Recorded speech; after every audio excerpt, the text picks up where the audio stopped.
Welcome to Double Portion Inheritance with Maria Merola and Gary Wold, brought to you by DoublePortionInheritance.com. Since 1981, Maria heard the call of Yahuwah to become a watchman to the house of Yisrael and to those within the traditional Christian church. She was instructed to warn them against the false doctrines and pagan traditions of men. After 25 years of studying Scripture, the word of Yahuwah came to Maria again in 2007 as she was called out of the corporate world to become a full-time intercessor and prophetic teacher. The name of the ministry, Double Portion Inheritance, was given to her after she received the revelation of the two houses of Yisrael from Ezekiel 37:16. The mission of this ministry is to bring together the stick of Judah and the stick of Joseph for the return of the Messiah, Yahushua. And now, Maria Merola. Okay, Shabbat Shalom, everybody. Today is August 21st, 2021, and we're going to be doing part 2 of this study. And it's called 7 Skinny Cows Become 7 Fat Cows, the Fullness of the Gentiles. This is a very timely message. And what I'm going to do is what they sometimes do when you watch like part 2 of a movie. They go back and recap just some highlights. So last week, I explained that, I started to get a picture of this in 2007. And began to get a little bit of understanding. And then in 2014, I got another installment from Yahuwah about these 2 dreams that Pharaoh had and what they mean and what they're pointing us to. And now this year in 2014, it seems like every 7 years, I've been getting another installment of what these 2 dreams of Pharaoh are telling us for these end times. And so, we talked about the fact that, the name, this is an artist's depiction of Leah and Rachel, the 2 sisters that were married to Jacob. These 2 sisters are a representative of the 2 houses of Israel. And these 2 women represent the 2 cows, the 2 different cows. Jacob worked 7 years for Rachel, thought he was getting Rachel, was tricked into marrying Leah. He approached her father and said, "Why did you trick me?" And of course, Laban said, "Well, I ask you to fulfill her week." That's the traditional Hebrew wedding is 7 days. The bride and the groom elope and they go away into a set apart place called a huppah and they consummate for 7 days. And then after the 7 days are finished, they come out of the chuppah. They go into another 7 days of celebration with the whole wedding guests, all the wedding guests and the family and the friends, and they have their reception. So the Feast of Trumpets pictures the beginning of the bride being taken into the wedding for 7 days into a set apart place. That's when the rapture of the believers, a lot of people cringe at the word rapture. I get that. It's a Latin word. It's in the Italian translation of 1 Thessalonians chapter 4:17. My grandmother, my parents are from Italy. My grandmother, I looked it up in her Bible when she was alive and it said, the word for rapture is it's a Latin word. Okay. Rapture is a Latin word, but it means identically the same thing as the Greek word harpazo. The harpazo means to seize, to snatch, to carry away. And so we who are born again, our hearts are circumcised. We follow Messiah. We're Torah observant. We obey his commands. We're like Philadelphia. We're like the congregation at Philadelphia that have the open door that no man can shut. We will be taken like the wise virgins into the wedding, and that'll be in heaven, in the Shamayim.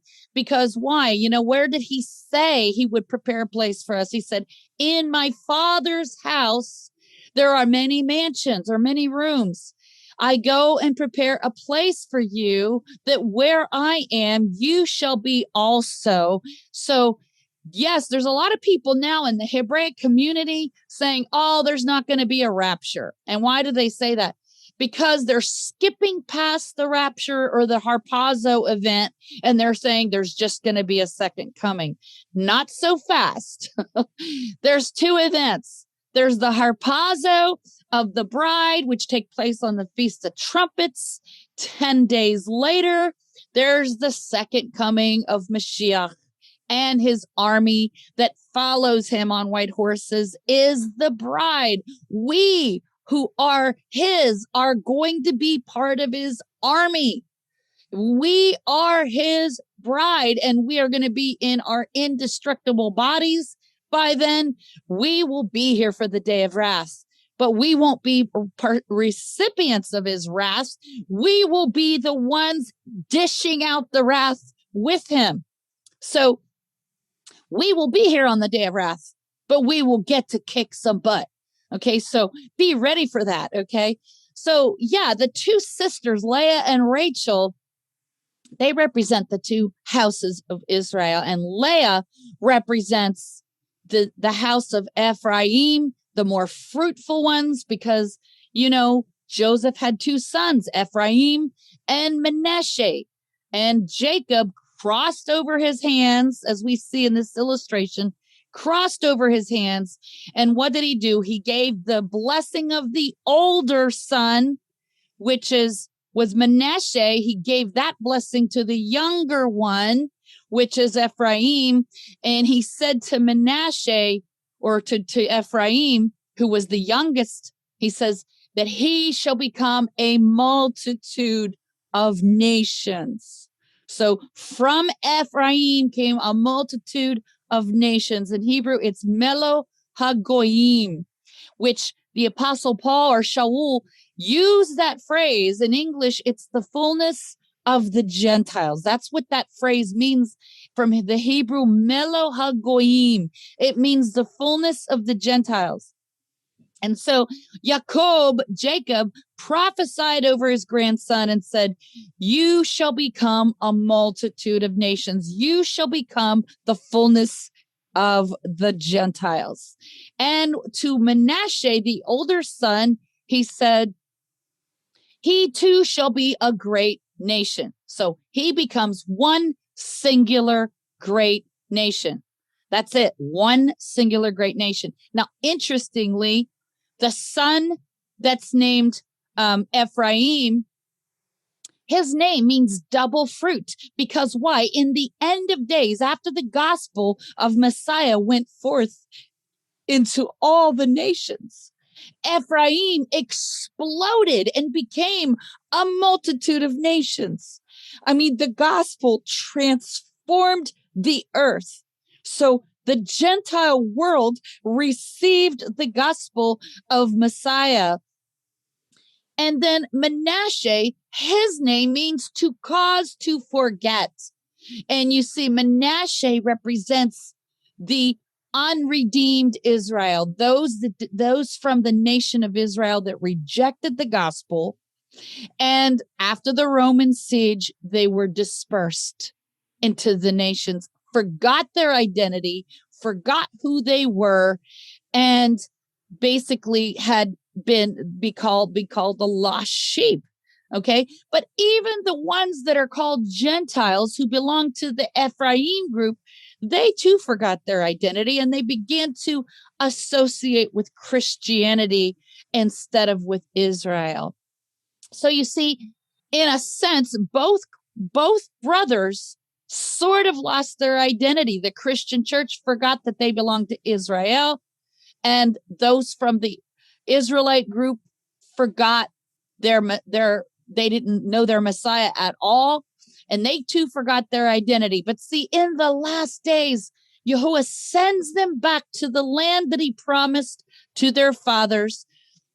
And that's why in 1948, Israel became a nation state again. And I know all the arguments that people use. They say, oh, they're Zionists. The Rothschild family created the modern state of Israel. Okay, but so what? I don't care if Yahuwah decides to use the wealth of the wicked for the just. I mean, it says this in scripture that he uses the wealth of the wicked. The wealth of the wicked has been laid up for the just. And he used the Zionists to fund the nation of Israel so that why? He could set the stage for the return of the Messiah. Okay. So I do believe Israel became a nation in one day, according to Isaiah chapter 66. But there's people out there, even in the Hebraic community, that say, oh, no, that's not the true Israel. Come on, people. That's a lie. It is the true Israel. Yahuwah has a remnant. He always has a remnant. Remember when the prophet Eliyahu said that he was the only one left that had not bowed the knee to Baal? And what did Yahuwah show him? I have reserved for me 7,000 that have not bowed the knee to Baal. So don't say the nation of Israel is nothing but Zionists. Because when you say that, you're saying that Yahuwah doesn't have a remnant. And he always reserves for himself a remnant. Make no mistake about that. In 1948, there were a documented like 1,000 Messianic Jews in the land at that time. Guess how many there are now? According to One for Israel Ministries, 50,000 Messianic Jews are living in the land right now. And from what I understand about the statistics, there's still 1 million who have not taken the snake bite over there. Okay. And they have not taken the snake bite. So that being the case, Yahuwah has 1 million who still have his name written on their DNA.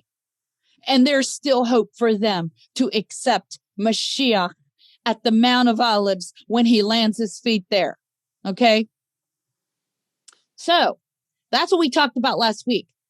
We talked about the 2 sister harlots that, King Solomon had to test these 2 women to see which woman was the true mother, and how these 2 sister harlots are described in Ezekiel 23 as, Samaria and Jerusalem, the 2 capital cities. Okay. Jerusalem was the sister harlot over the house of Judah, the kingdom of Judah. She represents the one she represents Manasseh, to cause to forget. And the other sister whom the baby belonged to, she represents Leah. She represents Ephraim. She gets the baby boy. Okay. She gets the Messiah. The baby boy is the male heir. He represents the Messiah. The other woman, she accidentally smothered her baby to death in the middle of the night. She rolled over and smothered him. She killed him. Didn't mean to, didn't realize she killed him. And then she swapped out the living baby of the other woman with her dead baby, trying to pass off the other woman's baby as her own. Okay, this is what happened in real life. You see, the kingdom of Judah killed their own Messiah. They shouted, "Crucify him." Okay, and then the real mother, who represents Leah, she was the more fruitful of the 2 women, the 2 wives of Jacob. She represents the Gentiles and the nations who accepted the gospel, and they became fruitful. Okay. And so we went over that last week. I highly recommend you go back and listen to part 1 when we're done. We talked about the meaning of the word bull, the bull god that they worship, Baal. Ephraim, he was likened unto a bullock in prophecy. He was likened unto, a cow or a bullock, and Ephraim was given over to idols for the longest time. He was given over to idols. But when the gospel came, Ephraim became fruitful. So in other words, originally Ephraim was thought to be the skinny, ugly, sickly cows. But then Ephraim did a turnaround with the gospel. He became the fat, beautiful cows. Whereas, when our Messiah came the first time, the skinny cows represented the house of Ephraim. They were steeped in idolatry. But now, when Messiah came, the gospel went forth to the nations and they accepted it. For the most part, the nations accepted his good news and they became the fat, beautiful cows. Whereas the other nation, the kingdom of Judah, they were the ones that were supposed to be the spiritual leaders. Jacob prophesied over Judah, the scepter shall not depart from Judah, nor a lawgiver but from between his feet until Shiloh come. Judah, the kingdom of Judah, they were supposed to be the spiritual leaders and they failed. They failed to bring the other tribes back home. And so our Messiah had to come and do what they failed to do. That's why he had to come through the tribe of Judah, because the whole kingdom failed. So he had to come and represent them as a nation. That's why it was the Father himself. It was Yahuwah himself who put on human flesh and came to represent the firstborn son, which is Israel. He came in the flesh and represented the kingdom of Judah that failed to bring the lost sheep home. Okay. And here we got Hosea. He's taking his backsliding wife Gomer back. It's a picture of Yahuwah taking back his backsliding bride Israel in the last days. And, I'm just going through the highlights here. And this is where we left off last week. We talked about the role of the high priest on Yom Kippur, why this is so important. People need to understand what a kinsman redeemer is. And if you don't understand the role of the high priest on Yom Kippur and what a kinsman redeemer is, you have a very limited understanding of what Messiah did for us. Very limited understanding. So it's important that we really grasp what the role of the Kohen Hagadol, the high priest, is once per year on Yom Kippur. And, there's so many people in the Hebraic community. I mean, I am really, really stunned that so many don't know that our Messiah, Yahushua, is Melchizedek. And I highly recommend that you go back on YouTube and watch the video on who is Melchizedek, right? Because in Judaism, they falsely teach that Melchizedek is Noah's son Shem, which is completely bogus. Because how do we know? Well, Hebrews chapter 7 tells us Melchizedek has neither beginning of days nor end of days. He has no genealogical record. He has no mother. He has no father. He always has been. He's an eternal priest. Okay, he's eternal. In Psalms 110, he says, you are a priest forever after the order of Melchizedek. There's only one who is residing as our high priest in eternity, in the Olam, and that's Yahushua HaMashiach. Okay. King David called him master. Okay. He called Melchizedek his master. And in Luke's gospel, it says right here in Luke chapter 20, and he said unto them, how say they that Messiah is David's son? And David himself said in the book of Psalms, Yahuwah said unto my master, sit you on my right hand till I make your enemies your footstool. David therefore calls him master. How is he then his son? Did you see that? Messiah Yahushua is admitting to the spiritual leaders of his day that he is Melchizedek. He's hinting to them that he is the one that David wrote about in Psalms 110. So therefore, how can this be referring to Noah's son Shem? It's a false teaching that comes out of rabbinical Judaism. And there are tons, and I mean tons of people in the Hebraic roots community that are teaching this lie, that it's Noah's son Shem. And that's for another teaching. But I just had to let you know this because this is so important. Okay. So now we're going to understand why the Gentiles became full and fat and beautiful.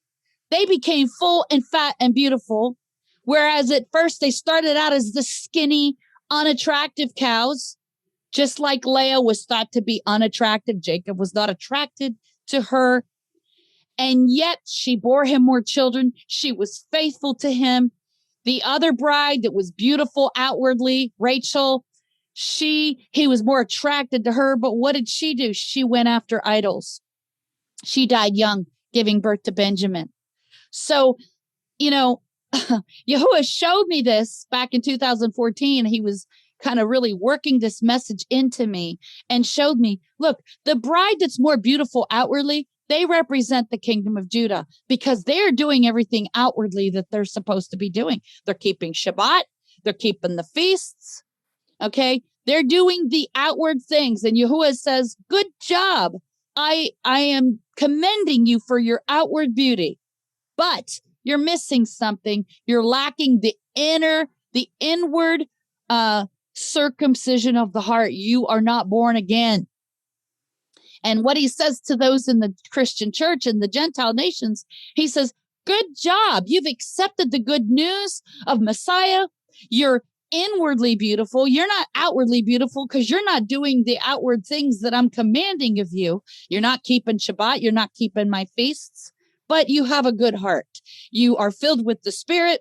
You treat you love your neighbor. You treat your fellow man with dignity. Good job. But I want a bride that's beautiful inwardly and outwardly. I'm not content with one or the other. I want a bride that has the double portion. In other words, she's beautiful on the inside and she's beautiful on the outside. And see, that's the bride that he's coming back for. You see, we have to be beautiful inwardly, filled with the Ruach HaKodesh, hearts circumcised, and beautiful outwardly, doing the works that he's commanded us to do. So you see, these two cows, the beautiful, fat, healthy cows, and the skinny, unattractive, sickly cows must come together in Messiah, and the two brides will become one bride when he returns on Yom Kippur. And there's going to be one bride at that point when he comes back, one bride. And that one bride will be both beautiful inwardly as well as beautiful outwardly. Okay. So this is really important to understand. The message of these two cows goes so much deeper than we could have ever imagined. So last week, I talked about what happens on Yom Kippur. Okay, so the Feast of Trumpets, Yom Teruah, symbolizes the wedding between Jacob or Jacob and Leah for 7 days. Then on the Day of Atonement, Yom Kippur, it symbolizes the wedding of Jacob with his beloved Rachel. 5 days later, on the Feast of Tabernacles, which is Sukkot, will commence the 7 days of feasting with the guests from the Gentile nations who are saved. Yet they may or may not be part of the bride. Okay, so the guests will be like maybe all the born again Christians that didn't get the double portion. They have an infilling of the Holy Spirit, but they didn't know we were supposed to keep the feasts. They didn't know we were supposed to keep the Shabbat, maybe. So if they make it into the millennium, they will have a chance to learn. Because what are we going to be doing during the millennium? Yahushua says every jot and tittle of the Torah and prophets is still going to be in effect all during the millennium. And hopefully they will become part of the New Jerusalem at the end. You see, at the 1,000-year reign, when it's completed, at the end, the New Jerusalem comes down as a bride adorned for her husband. So all those people who are in the millennium in their natural bodies, they didn't get their incorruptible bodies yet. They will have a chance at the end of the millennium to be part of the resurrected incorruptible bride at the end. Okay, so in Leviticus 16:14 through 19, the instructions for the high priest every year on Yom Kippur are detailed. The high priest, the Kohen Gadol, would mix the blood of a bullock, which You see, Leah's name means cow. It also means weak-eyed because she's not attractive to the eye, so she's considered weak-eyed. And the blood of the goat or the lamb is symbolic of Rachel. So when the priest mixes the blood of the bullock with the blood of the goat, that's symbolic of the two sister brides becoming one bride. Do you see that? He mixes the blood together and he sprinkles the mixed blood on the mercy seat with his finger 7 times. You see, 7 is the number of covenant. In fact, the Hebrew word for 7 is sheba, and it means to take an oath. To take an oath. The priests of the Levitical order of the sons of Aaron were not installed by an oath. They were installed as a temporary measure so that there would be a priesthood in place until the Messiah came.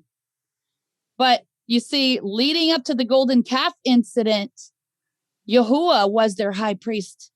He was their high priest, starting with Adam and Eve when he made skins for them. Who do you think that was? That was the pre-incarnate Messiah, Yahushua, acting as their high priest, Melchizedek. He killed the lamb and covered them with skins, animal skins. Okay? He was their high priest.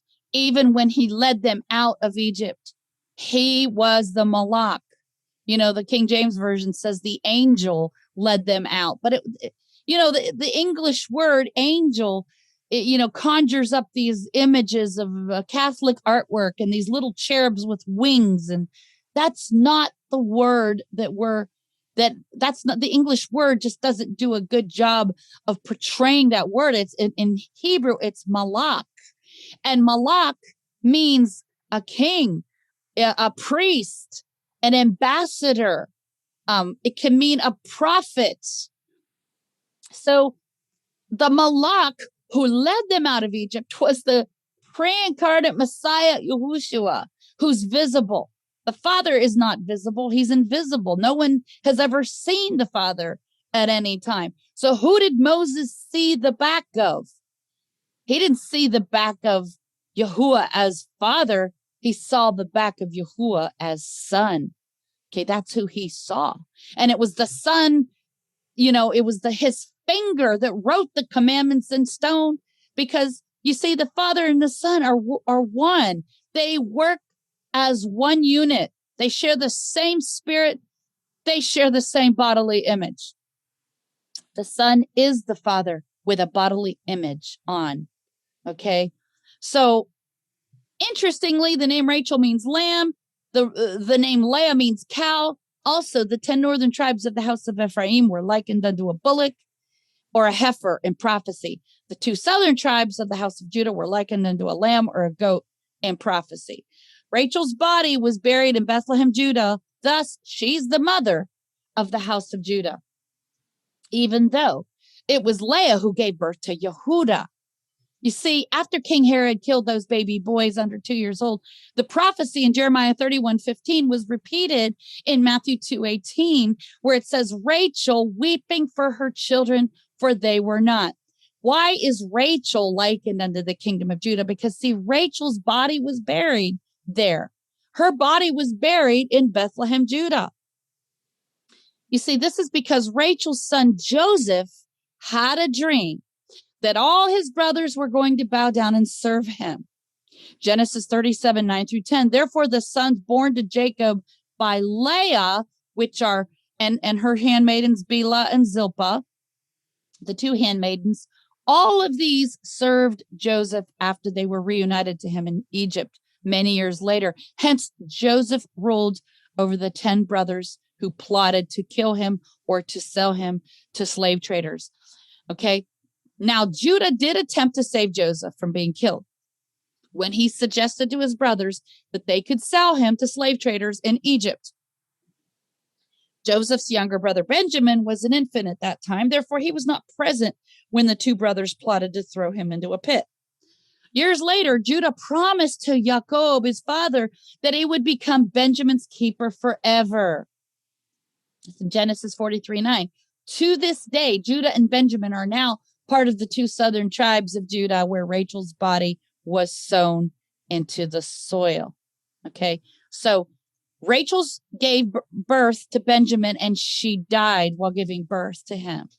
And the name Benjamin is Benjamin, which means son of my right hand, son of the right hand. That's what Jacob named him. Rachel initially named him Benoni, which means son of my sorrow. I believe Rachel repented on her deathbed because she named her son of my sorrow. I believe Rachel was sorry for what she had done. And I believe Rachel will be redeemed. And her body was buried in Bethlehem, Judah, where all those baby boys were slain by Herod. So Rachel pictures the kingdom of Judah. Leah pictures the Gentiles who became fat and full with the gospel.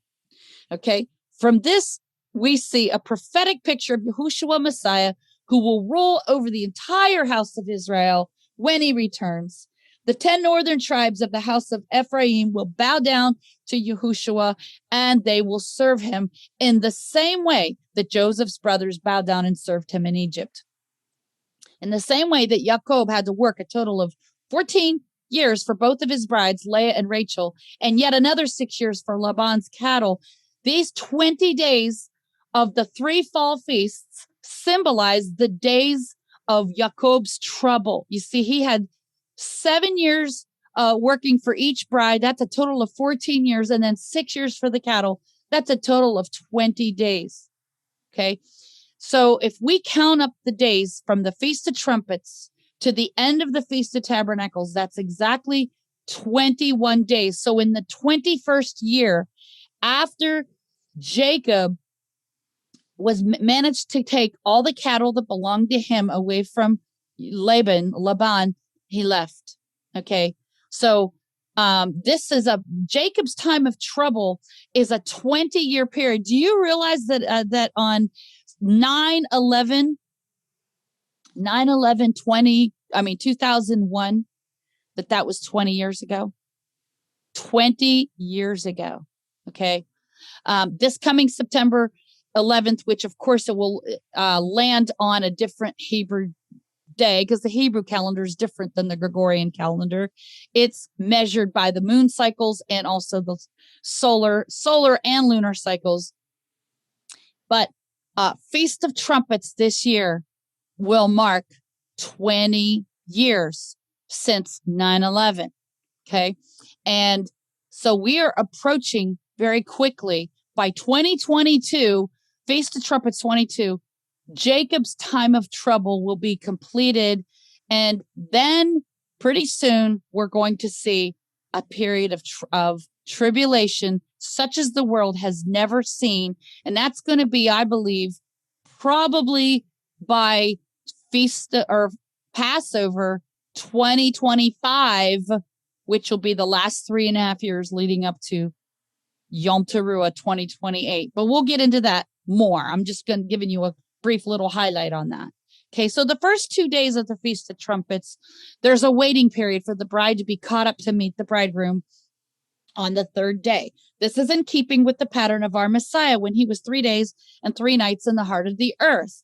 The 2 witnesses in Revelation 11:11 through 15 will be killed by the beast and subsequently will have their dead bodies laying in the streets for 3.5 days before they are raised up at the 7th and last trumpet. You see, the 2 witnesses are not 2 individuals. Everybody thinks it's, Moses coming back from the dead, Elijah or Enoch coming back from the dead. No, that's impossible because you see, it is appointed unto man once to die, and after this, the judgment. Okay. And some people say, well, Enoch never died. Elijah never died. Well, they didn't die in the traditional way that we think of dying, but scripture tells us flesh and blood cannot inherit the kingdom of Elohim. So how did they go up to the Shamayim in their natural body? They didn't. They can't go up to the Shamayim in their natural body. We are told in 1 Corinthians 15, the apostle Paul says that We have a natural body and we have a spiritual body. Okay. So when we die, our physical, earthly, corruptible body decays in the dirt and it sleeps. Okay. It sleeps. But our soul and our spirit, which is in Hebrew is called the neshama. Okay. The neshama. In Greek, they separate the spirit from the soul. But in Hebrew thought, there is no separating of the spirit from the soul. It's called the neshama. Okay. So the neshama goes back to Elohim who gave it.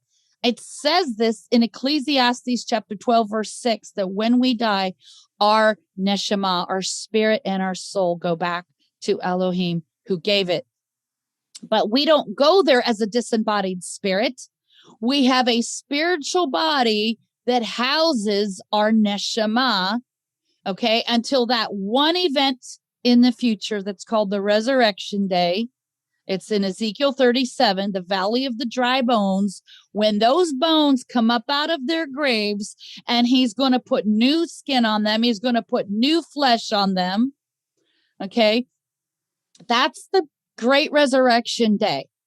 And it's when that happens that all those dead bodies in their graves that have decayed, our natural body will meet up with our neshama, our spirit, and we are going to be given a brand new, resurrected, incorruptible, immortal body. Okay. But for the time being, you see Moses, Enoch, and Elijah, they went to Shamayim. They're not sleeping in the dirt.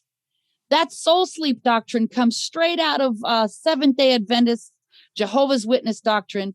It's not true. Our soul doesn't sleep. Only our physical body sleeps, not the soul. The soul goes back to Elohim. So Moses, Enoch, Elijah, they died to the old body. They couldn't go up to Shamayim or heaven.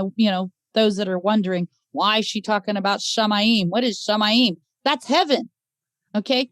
So they couldn't go to heaven in their natural body. Flesh and blood cannot inherit the kingdom of Elohim.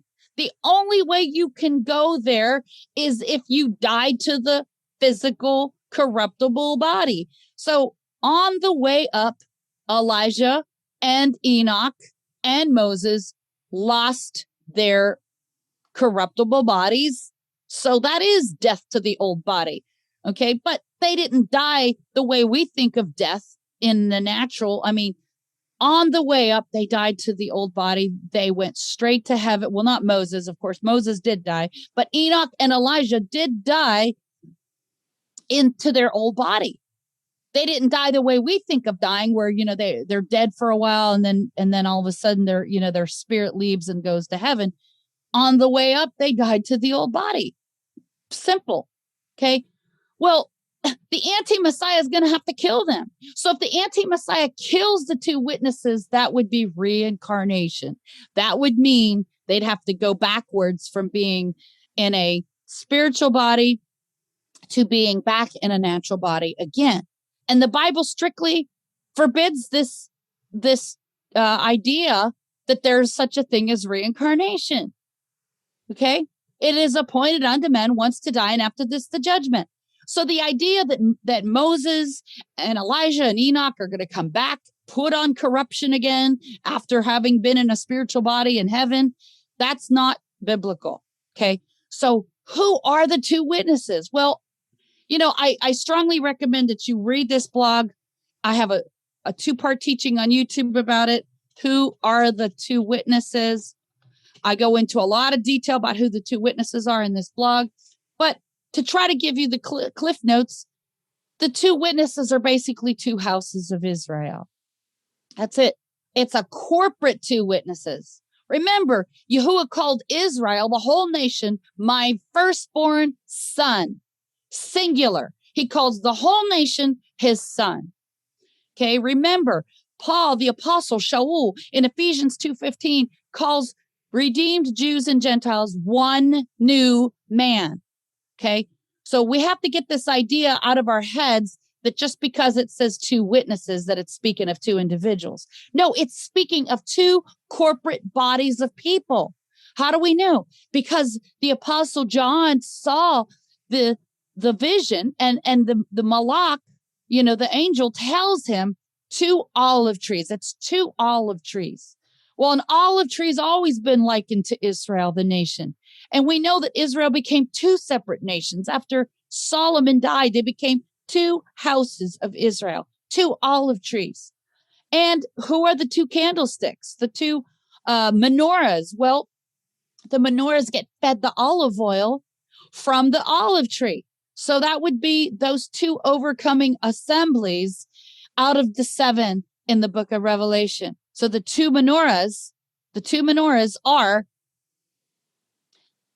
Philadelphia, and, here's a picture of the two olive trees feeding the one menorah, which the seven golden candlesticks, that's Philadelphia, has the oil, just like the virgins, the wise virgins have oil in their lamps. They're ready to meet the bridegroom.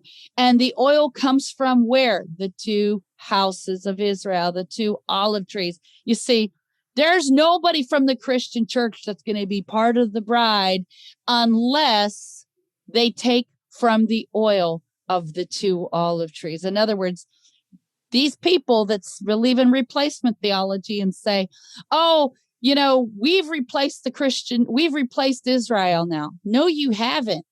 You get your oil from the two olive trees. And if you don't believe that the oil that keeps you lit is coming from the two houses of Israel, and you've replaced Israel, guess what? You have no oil in your lamp, and you're not going to be ready when the bridegroom comes.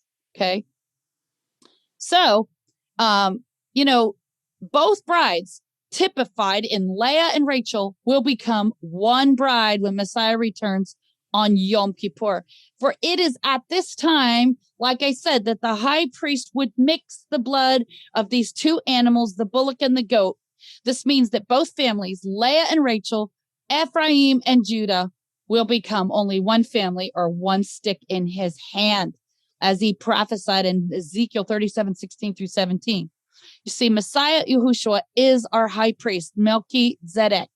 That's how you say Melchizedek. It means king. It's a compound word. Melchi is king. Zedek is righteous. Okay, the righteous king. He will make both houses of Israel one new man. We are now going to see how these two periods of 7 years of Jacob, or Jacob, working for his two brides correlate to Joseph working 2 sets of 7 years for Pharaoh. You see, the first thing we will observe is that the Hebrew word for feast is moed, and it also means conventionally 1 year. This means that 7 years are equivalent to 7 annual feasts. Okay, because in 1 year, there are 7 feasts. Okay, so in 1 year, we fulfill 7 feasts. So 7 years is 7 annual cycles of feasts. It's actually a total of 49 feasts, if you really want to get technical. But 1 year symbolizes a 1 annual cycle of feasts. Okay, so 70 times 7, this is the formula. Okay, 70 times 7. Our Messiah fulfilled all 7 feasts at his first coming, and he will fulfill them again at his second coming. Okay, and I recommend that you read this. What is the testimony of Messiah? Why? Because in that I explained that he fulfilled all 7 feasts at his first coming, and he will fulfill all 7 feasts again at his second coming. You see, he fulfilled all 7 feasts for the first bride that typifies Leah. And I've heard people say, oh, he only fulfilled the spring feasts. He hasn't fulfilled the fall feast. That's not true. That's not true at all. Let me show this to you, because a lot of people just have a hard time with this. And I mean, they've been taught to believe that he only fulfilled 3 spring feasts, but that's completely not true. He fulfilled all 7 of them at his first coming. What is the testimony? So I'm going to that blog. What is the testimony of Messiah? well, actually, let me just go here. Yeah, the testimony of Messiah. Okay. What is the testimony of Messiah? Well, just go right down here and I'll show you the long list of feasts. Not long list, but, I detail what the feasts represent in this blog. Okay, so what we have is Passover, Yahushua's death on the tree as our Passover lamb. The Feast of Unleavened Bread, Hag Matzah, the burial of Yahushua. First fruits, Yom HaBikurim, his resurrection day. Then what did he do? He went to the lowest parts of the earth and redeemed all those in Abraham's bosom. In other words, all those people who died before his crucifixion that were righteous, he went and presented them to the Father as his first fruits offering.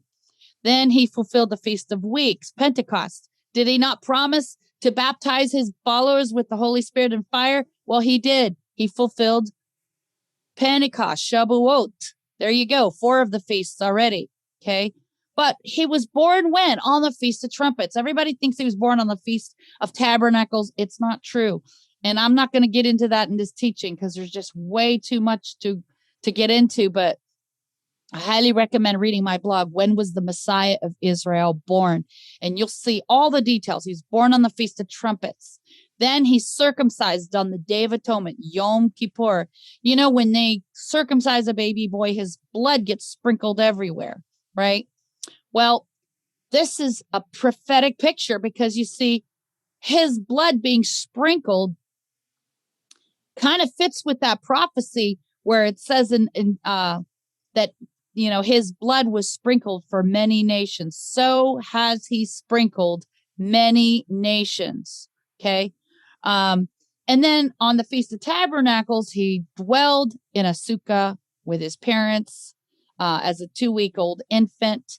So there, he fulfilled all 7 feasts at his first coming for which house?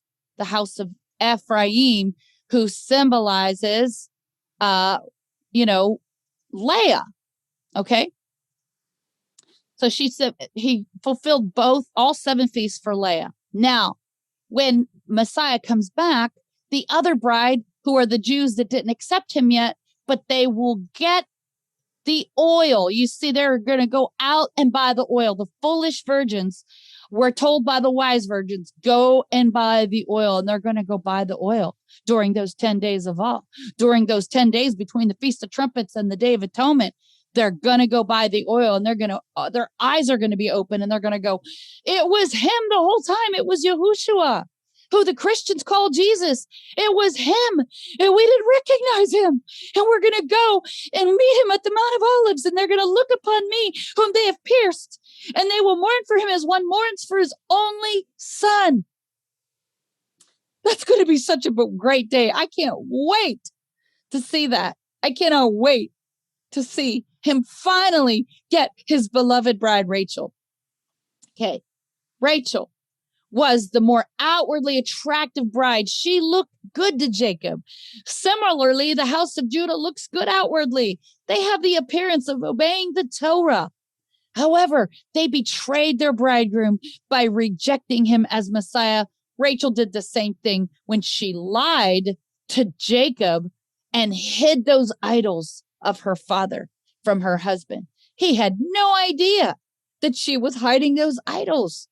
See, it reminds me of Matthew 23:25, when our Messiah chided the religious leaders of his day, calling them hypocrites and blind guides. For he said to them, you make clean the outside of the cup and of the platter, but within they are full of extortion and excess.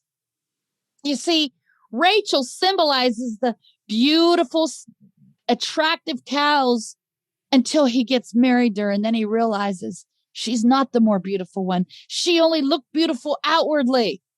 Okay. Leah was the unattractive bride who symbolizes the sickly, not so pretty cows.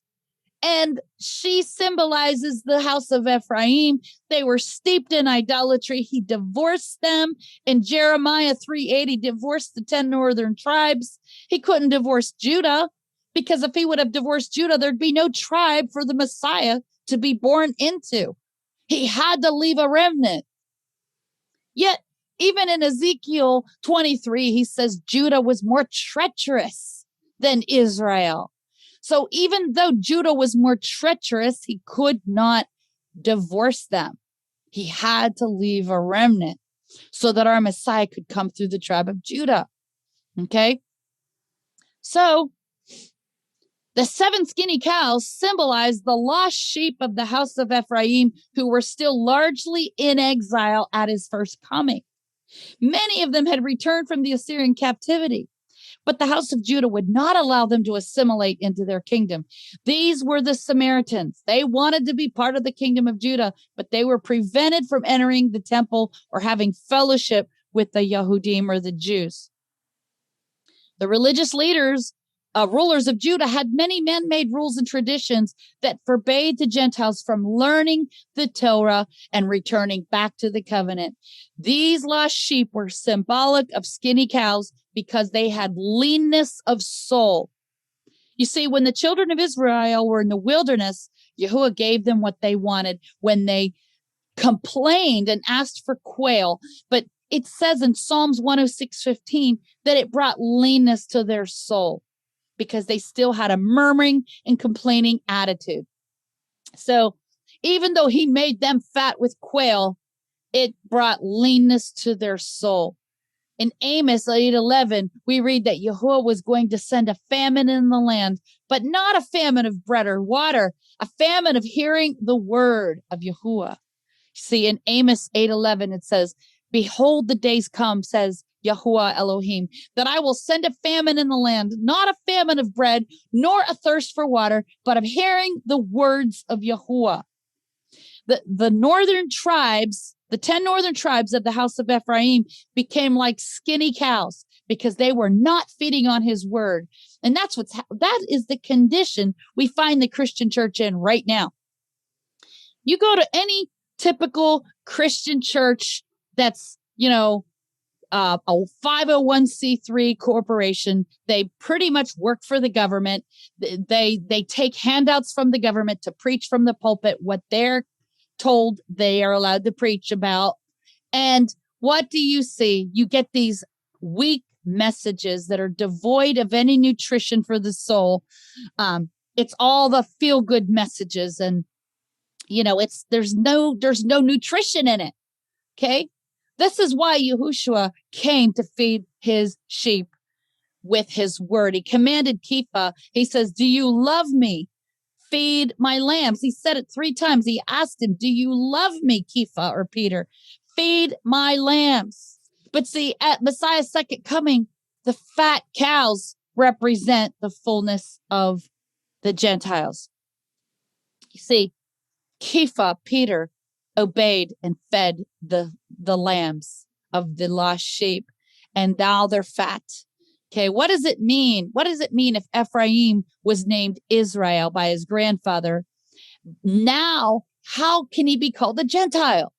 You see, do you remember what happened to Ephraim in the book of Hosea? He was joined unto idols.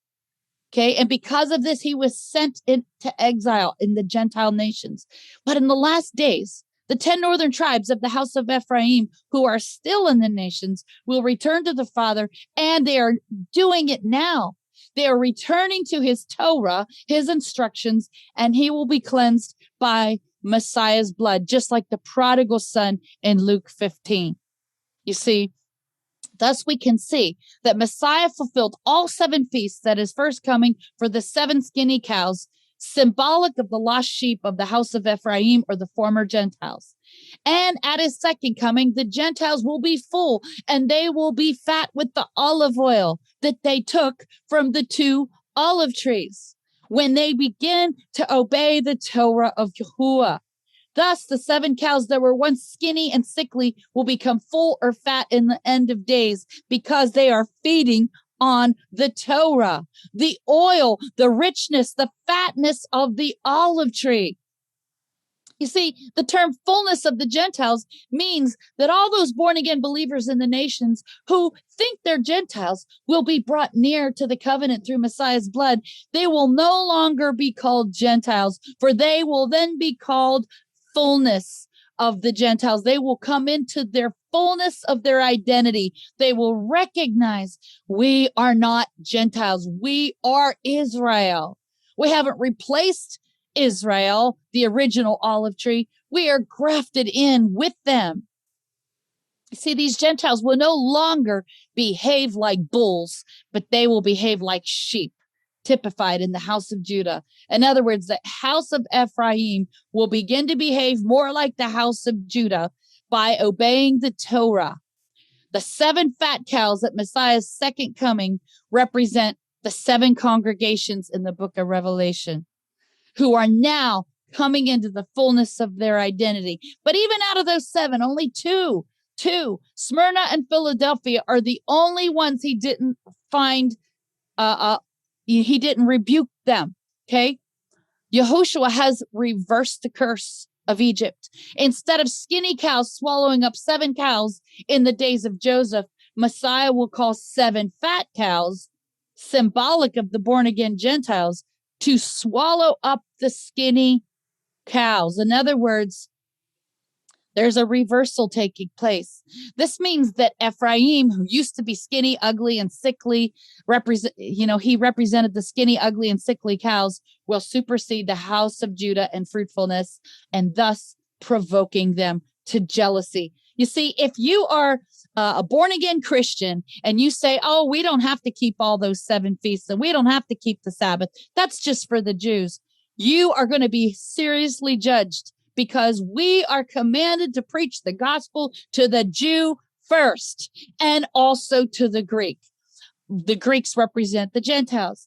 And if you are not preaching the gospel to the Jews, how are we to preach to the good news to the Jews? By keeping the feasts. When they see that we're keeping the feasts that they keep, but we're even doing it better than they are, because now we have the revelation of Messiah and we're keeping it in spirit and in truth. We're worshiping the Father in both spirit and in truth. They are going to become jealous. And we are supposed to provoke them to jealousy. And if you call yourself a Christian and you say you don't have to keep the Sabbath and you say you don't have to keep the feasts, you are not provoking the Jewish people to jealousy. And you are no better than the Jews were in the days when Messiah said, you're not bringing the lost sheep back home. And that's why he told the parable of the prodigal son. The older brother resented the younger brother coming back home. He didn't think he deserved it. But you see, in that story, the younger brother represented the house of Ephraim. And he was indicting the Jews and saying, see, instead of being thankful that your brother who was lost and is now coming home, you should be rejoicing. Instead, you resent him. And you are so selfish. You only care about you being the one that gets the father's inheritance. And you don't think your brother should get an inheritance, even though he squandered the first one. It doesn't seem fair that the brother who squandered the first inheritance gets a second one when he comes back home. It doesn't seem fair to the natural mind, but the Father says, I will have mercy on whom I will have mercy. In other words, I choose. It's my business.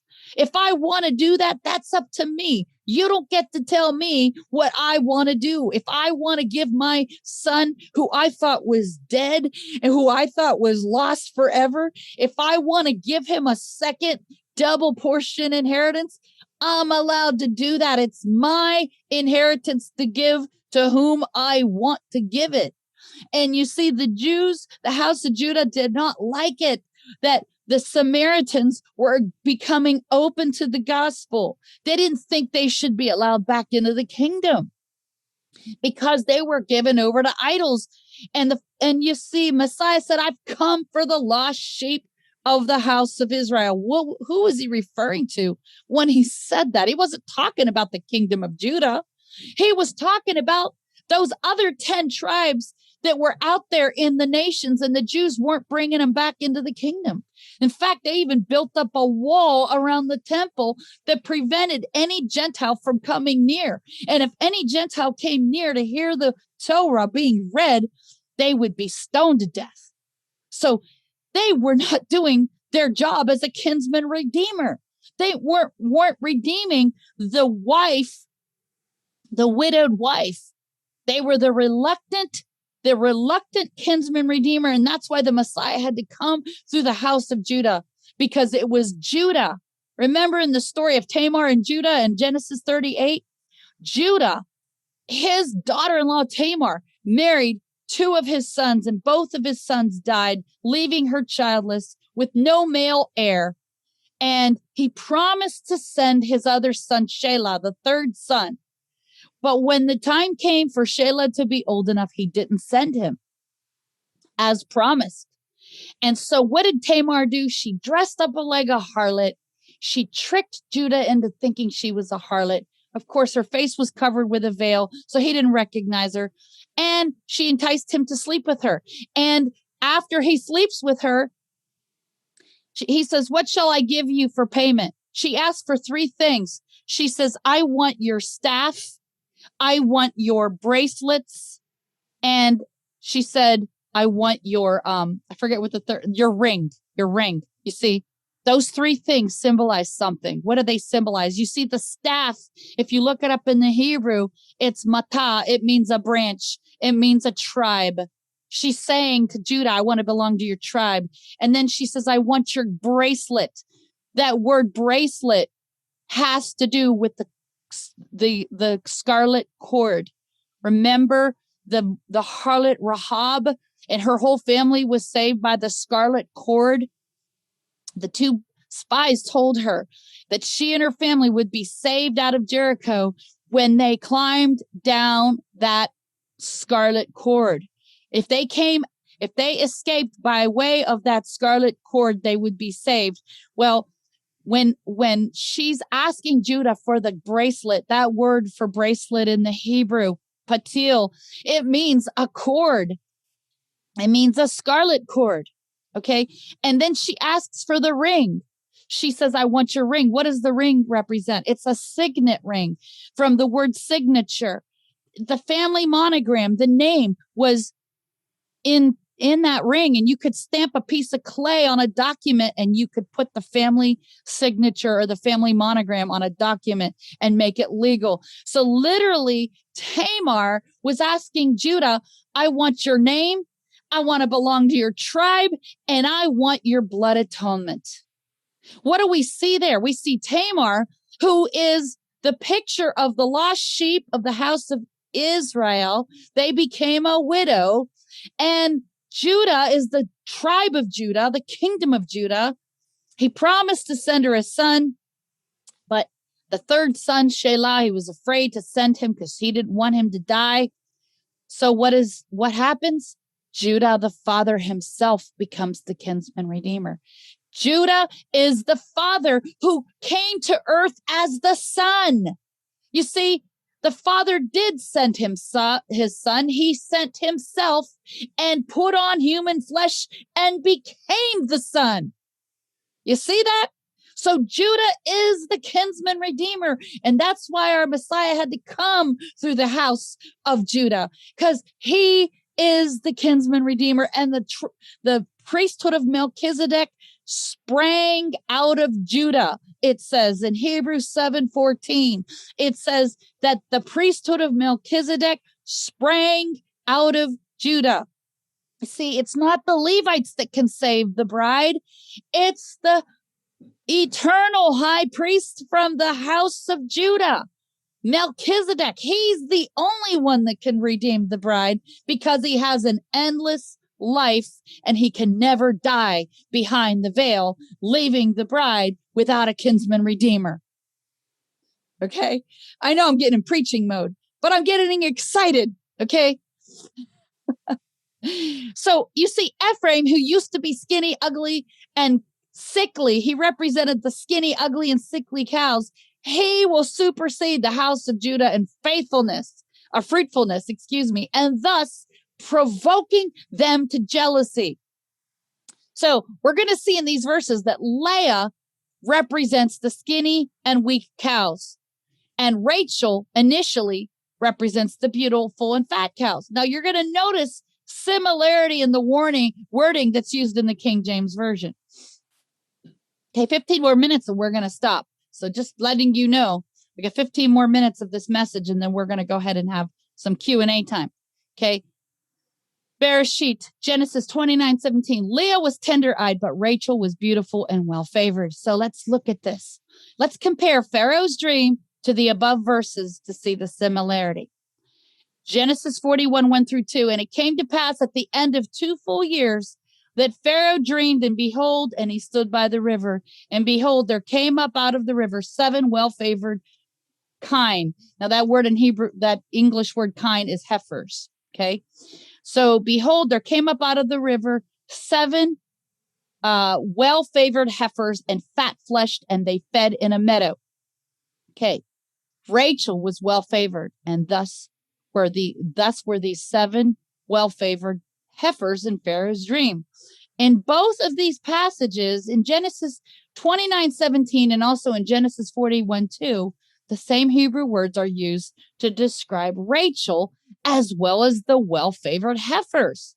Okay, so the Hebrew word for well is yafeh, which means favored. And it's in Mara. Yeah. So yafa means beautiful, comely, fair, pleasant, goodly, well. And then this other word, mare, means the act of seeing, an appearance. Okay. It means handsome, the looks. Okay. The goodly to look upon, countenance, vision, sight. So in other words, this word means beautiful to look at. See, the 7 healthy and fat cows represented Rachel at first, because Rachel on the surface looked beautiful and fat and attractive. Okay. What this means is that Rachel was beautiful to look at, but Leah was not. Similarly, the 7 fat cows were beautiful to look upon, but the skinny cows were not. Now we will observe the similarity in the words used to describe Leah as the ill-favored and lean-fleshed heifers. In Bereshit, Genesis 41:3-4, and behold, 7 other heifers came up after them out of the river, ill-favored and lean-fleshed, and stood by the other heifers upon the brink of the river. And the ill-favored and lean-fleshed heifers did eat up the 7 well-favored and fat heifers. So Pharaoh awoke. In Genesis 29:17, Leah was tender-eyed, and this is the word for tender in Hebrew is number 7390, rock. Okay, the word is rock, which means weak, tender, faint-hearted. The word for eye is ayin. It's the Hebrew letter ayin, the last letter next to the last letter in the Hebrew alphabet, which is number 5869, and it means an eye. But it also means outward appearance, countenance. You see, Leah was not pleasing to the eye. She didn't look pretty. Okay. Similarly, in Genesis 41:3, the Hebrew word for ill is ra'ah. Okay. It's the Hebrew word ra'ah, number 7451. And it has the following definitions: bad, evil, adversity, affliction, calamity, distress, misery, naughty, wicked, wrong. You see, the compound word ill-favored means that these cows were bad looking. These cows also described as lean-fleshed. And this word for lean is the word dak in Hebrew, dak. And it means crushed, thin, dwarfed. One could say that Rachel was voluptuous, had a nicely shaped body. She had it in all the right places, but Leah was probably like anorexic, pale, weak, thin, too skinny. But Leah was not pretty. She was not loved by Jacob. He didn't want her. And that is why Yahuwah compensated her with more children, because Leah had a beautiful heart. Okay. In Pharaoh's dream, the 7 thin ears of corn were blasted by the east wind. This reminds us of the prophecy in Ezekiel 19:12, where it speaks about Jerusalem as a mother lioness. He calls Jerusalem a mother lioness who raised up two lion's whelps. Who are the two lion's whelps? Well, it's the kingdom of Judah and the kingdom of Ephraim. But at the end of the chapter, it says her fruit was dried up by the east wind. What does the east wind represent? Well, in Ezekiel 8:16, the men were worshiping the sun towards the east with their faces towards the east. This is because the sun rises in the east. Hence, they were worshiping the sun. Those who follow the pagan sun god would face the east while worshiping. You see, the Christian church celebrates Christmas, Easter, holidays patterned after sun god worship. Okay, so the east wind is symbolic of false doctrine. In Hosea 12:1, it says that Ephraim feeds on wind and follows after the east wind. You see, Ephraim is symbolic of the Christian church. They feed on every wind of doctrine. They follow after the east wind.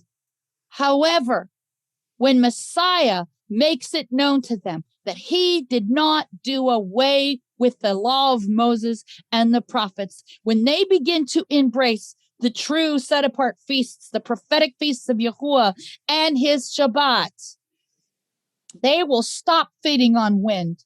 Okay? Once again, this means that pagan sun god worship and all false holidays are offered up to Tammuz. It says this in Ezekiel 8:14. They worship the sun towards the east. In Ephesians 4:14, the apostle Shaul or Paul warned about not being tossed to and fro by every wind of doctrine, by those who would try and seduce the sheep with false teachings. The east wind therefore symbolizes pagan sun god worship and all the false pagan holidays that go along with it. Okay, continuing with Pharaoh's dream. In Genesis 41, 5-7, Bereshit, it says, and he slept and dreamed the second time, and behold, 7 ears of corn came up upon one stalk, rank and good, and beheld 7 thin ears, and blasted with the east wind. There it is again, the east wind sprung up after them. And the 7 thin ears devoured the 7 rank and full ears, and Pharaoh awoke, and it was a dream. Okay, so thus we can see that we can liken the skinny cows and the unattractive cows to the 10 northern tribes of the house of Ephraim at Messiah's first coming. Just like the prodigal son. The prodigal son squandered his father's wealth on harlots and, immoral living. For at that time, many of them had not yet returned home to the land after the Assyrian captivity. But this is because of the 2 southern tribes of the kingdom of Judah. They were trying to prevent them from returning. You see, in the story of the prodigal son in Luke 15, the younger son who squandered his inheritance typifies the house of Ephraim and the skinny cows. But you see, at Messiah's first coming, the older brother in this parable symbolizes Judah and the fat cows at Messiah's first coming. You see, this is the reason why the father killed the fatted calf for the prodigal son, because that typifies the red heifer. You see, the red heifer is the only sacrifice that was done, not in the temple, but outside the city limits of Jerusalem. And the red heifer was slain whenever there was a murder and the dead body was found in the land, and nobody, could be found that had murdered this person. The whole nation was guilty of the innocent blood of that person. The whole nation would be guilty of the blood of that person. Even if there was no murderer found, even if there was nobody found that killed this person, or even if the person, perhaps got killed by an animal. So what did they do? The priests would take a red heifer, the ashes of the red heifer, and they would cleanse all the articles in the temple with the ashes of the red heifer. You see, the ordinance of the red heifer was done when an innocent person was killed in the land. Okay, and who killed the innocent Messiah? The whole house of Israel did, right? The Romans were the Gentiles, and the Jews who basically asked the Romans to do the crucifixion. So the whole house of Israel was guilty. Okay, but the prodigal son, when he came back, admitted his guilt, repented, showed humility, and the father says, "You deserve a fatted calf. You deserve to be cleansed with the red heifer." Okay, and that's why he offered him the red heifer. The older brother says, "Wait a minute, you never killed a fatted calf for me." And the father says, "Well, you didn't ask. You didn't ask to be forgiven. You didn't humble yourself." He says, "Everything I have is yours. It's always been yours. All you need to do is ask." Okay. See, at the second coming of Messiah, the roles will be reversed. Thus, the reason why Jacob crossed his hands over. At the second coming, the house of Judah will represent the younger brother, as well as the unhealthy and sickly cows. The house of Ephraim will represent the older brother and the healthy and beautiful cows. I also recommend this blog called Two Conditions of the Human Heart Seen in Ephraim and Judah. Okay, because you're going to see all of this come together in the story of the prodigal son. And that's what I talk about in this blog. In the story of the prodigal, when the younger son returned home and repented, the older brother was not happy about it.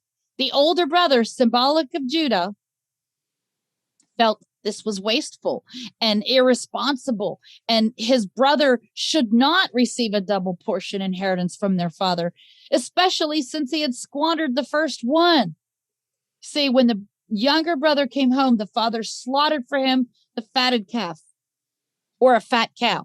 This means that the Heavenly Father wants to give the prodigal sons the same blessing as the older son, Judah. Therefore, when the house of Ephraim returns to the Torah, the father's instructions, he will be joined to his older brother, Judah. This is when he will become fat. This is what is meant by the fullness of the Gentiles. Okay. In Romans 11:25, Shaul or Paul explained that blindness in part is happened unto Israel. In other words, they were weak-eyed like Leah. But when the Gentile believers in Messiah come into the fullness of their identity by accepting Yahushua and obeying his Torah, that is when they will become full and fat with their inheritance. You see, Shaul or Paul explained in Romans 11:17 that when the wild branches, which represent the Gentiles, partake of the root and the fatness of the olive tree, in other words, the anointing oil that comes from the olives, that is when they will become full or fat. Because the house of Ephraim or Israel fell away from the Torah, fell away from the Mosaic law, it meant that the Besorah, the gospel, would be preached to the nations wherever they had been scattered. Okay, this is why the apostle Shaul or Paul said in Romans 11:12, "Now if the fall of them be riches of the world and the diminishing of them riches of the Gentiles, how much more their fullness?" You see, because the good news of Messiah has gone to the nations to find these lost sheep from the house of Ephraim, all the Gentile companions would also hear the gospel and be enriched by it as well. The house of Ephraim coming back to obeying the Torah has resulted in riches to the rest of the world.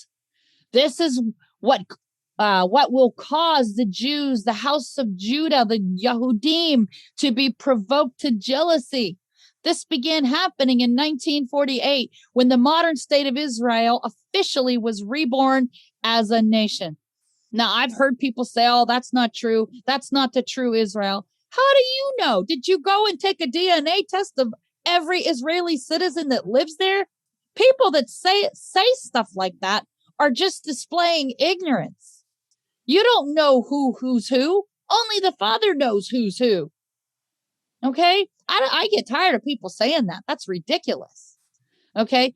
Yahuwah is the one that caused Israel to become a nation again in 1948. You see, although the Zionists and the Jesuits have infiltrated their government, Yahuwah has used the rebirth of the nation of Israel to bring the Gentiles into their Hebraic roots.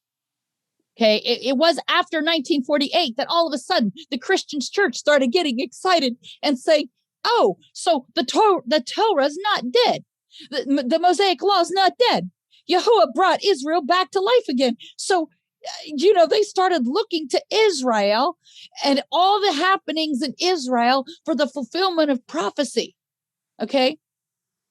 How many of you are going to tell me that if Israel had not become a nation in 1948, that there would be that many believers following Torah today? There wouldn't be. There wouldn't be. And because the Gentiles have begun to embrace the Torah, the Jewish people are now being provoked to jealousy. In 1948, there was a documented 1,000 Messianic Jews in the land. Today, there is a documented 50,000 Messianic Jews living in the land. These numbers are reported by One for Israel Ministries. Okay.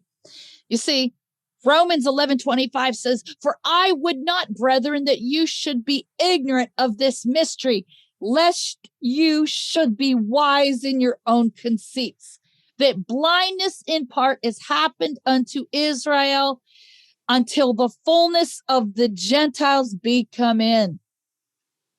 And we're going to stop right here. Next week, we'll do part 3. I was hoping to finish all of it, but we're close.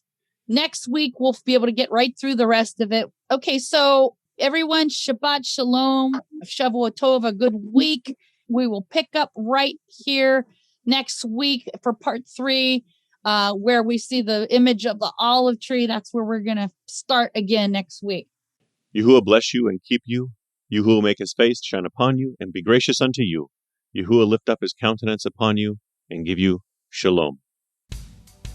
We hope you've enjoyed today's broadcast and that you are encouraged in your walk with Messiah. For more teachings, subscribe to our YouTube channel and click the bell to be notified of our latest content. Visit Maria's many blogs at doubleportioninheritance.com. That's doubleportioninheritance.com. This ministry is made possible by the prayers and support of listeners like you. To make a donation by PayPal or Venmo.com, use the email address doubleportioninheritance@gmail.com. That's doubleportioninheritance@gmail.com. On behalf of Maria and Gary at Double Portion Inheritance Ministries, may Yahuwah bless you.